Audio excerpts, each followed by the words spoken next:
তরবারি দিয়া লাখ পাইতেছিল না। ছোট দুনু ভাই তরবারি দিয়া আবু জেহেলের গর্দান পর্যন্ত কূপ দিবে যে তরবারি ওই পর্যন্ত ওঠে না। অথচ 14 বছরের কিশোর সবচেয়ে বড় কাফেরের গর্দান বদরের যুদ্ধে নামায় দিছে। সবচেয়ে কম বয়সী যোদ্ধা মুসলমানদের 313 জনের মধ্যে ওই দুই ভাই ছিল সবচেয়ে কম বয়সী, ঠিক না?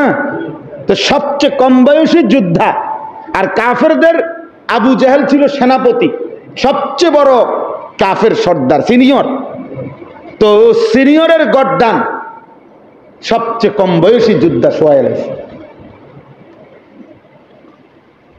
তরবারি দিয়া লাখ পাইতেছিল না।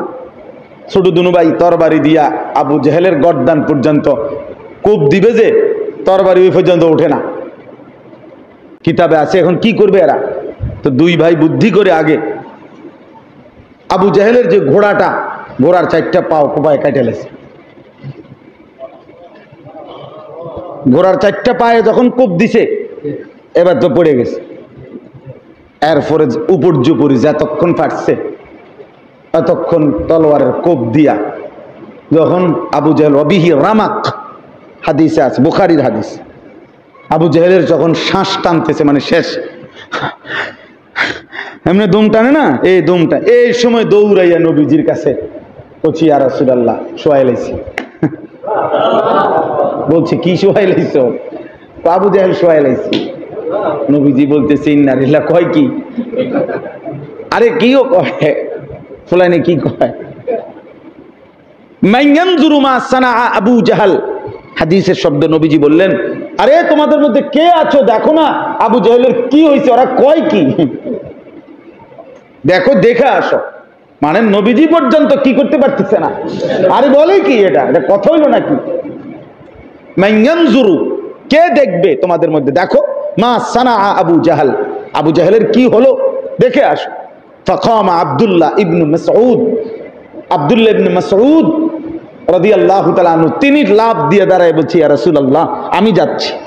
কিতাবের মধ্যে আছে উনার একটা আলগা আগের একটা জিদ ছিল তার উপরে, কারণ মক্কায় একদিন কাবা ঘরের সামনে এই আবু জেহেল আব্দুল্লাহ ইবনে মাসউদকে খুব মারছিল, এত ভীষণ মারছিল যে রক্তাক্ত হয়ে ওনার কানের ভিতর দিয়ে পর্যন্ত রক্ত বের হয়েছিল অঝরে, এইভাবে মারছিল ওনারে। উনি বলছে আইজগা বাতিজার ফুট যাই, আজকে যাই, তোমার আজকে দেখা, বুঝলেন? দৌড়াইয়া গেছে, গিয়ে দেখছে বদরের প্রান্তরে আবু জাহেল, এই ওই শব্দটা যে তার শেষ নিঃশ্বাস অবস্থা, মারা যায় নাই কিন্তু শেষ নিঃশ্বাস। হযরত আব্দুল্লাহ ইবনে মাসউদ তার গর্দান, এই গলার এখানে পাও দিয়া এমনি ধাক্কা দিয়া, পাও দিয়া চাপ দিয়া ধইরা একটা কথা বলছে, লাকাদ আখযাকাল্লাহ ইয়া আদুওয়াল্লাহ, আল্লাহর দুশমন, তোরে আল্লাহ আজকে দুইটা অবুঝ বাচ্চা দিয়ে বেইজ্জতি করলো। তো মুসলমানের দুই অবুঝ সন্তান দিয়ে আজকে তোকে আল্লাহ বেইজ্জতি করলো। তো বেইজ্জতি হলি তো। এরপরে কল্লা কাইটা, এরপরে কল্লা কাইটা, এটা এত বড় কল্লা, এটা আলগাইতারে না উনি। এরপরে এই মাছের কানে এবং নাকি দিয়ে যে রশি ঢুকাইয়া যেমনি ধরে না, এমনি আগে ধরতো, এই এমনি আবু জাহেলের কানে এবং নাকে রশি ঢুকাইয়া, এরপরে রশি দিয়া বান দিয়া এ টাইনা টাইনা টাইনাছে। এই জন্য লিখছে কিতাবে যে ওই সেই শোধ যে তুই যে আমার কানে দিয়ে পর্যন্ত রক্ত বাইর করছিলি, আজ আমি তোর কানে সুতা ঢুকাইলাম।